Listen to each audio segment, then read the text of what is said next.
భావిస్తున్నామండి. త్వరలోనే నారా లోకేష్కి deputy CM పదవి ఇస్తారని చెప్తారు టీడీపీ నాయకులు చెప్తారు బాహాటంగా. ప్రకటిస్తామని చెప్పలేదు, వాళ్ళ ఆలోచన. మా అభిప్రాయం ఇదే అన్నారు. అఫ్కోర్స్ ఏ పార్టీలో అయినా సరే, ఇప్పుడు టీడీపీలో ఎలా అయితే వాళ్ళకి ఆ అభిప్రాయం ఉంటుందో, జనసేనలో కూడా మాకు కూడా ఆయన పవన్ కళ్యాణ్ గారు సీఎం అవ్వాలి, డిప్యూటీ సీఎం ఆయన అయినా లోకేష్ అయినా ఎవరైనా మనకి ఇబ్బంది లేదని చెప్పి అనిపిస్తుంది. అంటే పార్టీ నాయకులుగా, పార్టీ వ్యక్తులుగా మా యొక్క నాయకుల మీద మా అభిప్రాయాలు ఉంటాయి. సో ఆ అభిప్రాయాలు వ్యక్తపరచడం తప్పితే ఇక్కడ అధిష్టానాలకు అట్లా సంబంధం ఉండదు. అధిష్టానం ఏంటంటే ఈ కూటమి ప్రభుత్వాన్ని ఆశీర్వదించి, ఎన్డీఏ ప్రభుత్వాన్ని ఆశీర్వదించి ప్రజలు ఏ రకంగా అయితే మ్యాండేట్ ఇచ్చారో ఆ మ్యాండేట్ తగ్గట్టుగా మనం పరిపాలన చేయాలి. మళ్ళీ వైసీపీ అనే ఒక దుర్మార్గమైన పాలన ఈ రాష్ట్ర ప్రభుత్వానికి ఉండకూడదని చెప్పని వాళ్ళ పాలన విధానంలో వాళ్ళు మునిగిపోయారు తప్పితే ఎక్కడా కూడా ఇలాంటి అంశాల మీద వాళ్ళకి దృష్టి పెట్టే టైం కూడా లేదు. యాక్చువల్గా చంద్రబాబు గారు కావచ్చు, పవన్ కళ్యాణ్ గారు కావచ్చు, ఈ అంశాల మీద దృష్టి పెట్టే పరిస్థితి లేదు.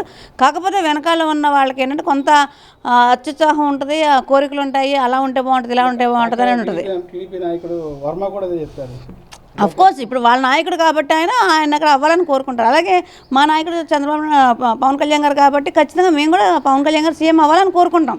అది సహజం, అవి మా యొక్క అభిప్రాయాలు. కానీ అది కాదు కదా మనకి ఇక్కడ కావాల్సింది. మనకి కావాల్సింది ఏంటి అంటే అధిష్టానం ఏ రకంగా ఆలోచిస్తుంది, అధిష్టానం ఏ ఆలోచనతో ఉంది, వాళ్ళ ఆలోచన విధానం ఎలా ఉంది, ఇవన్నీ మనం తీసుకుంటాం.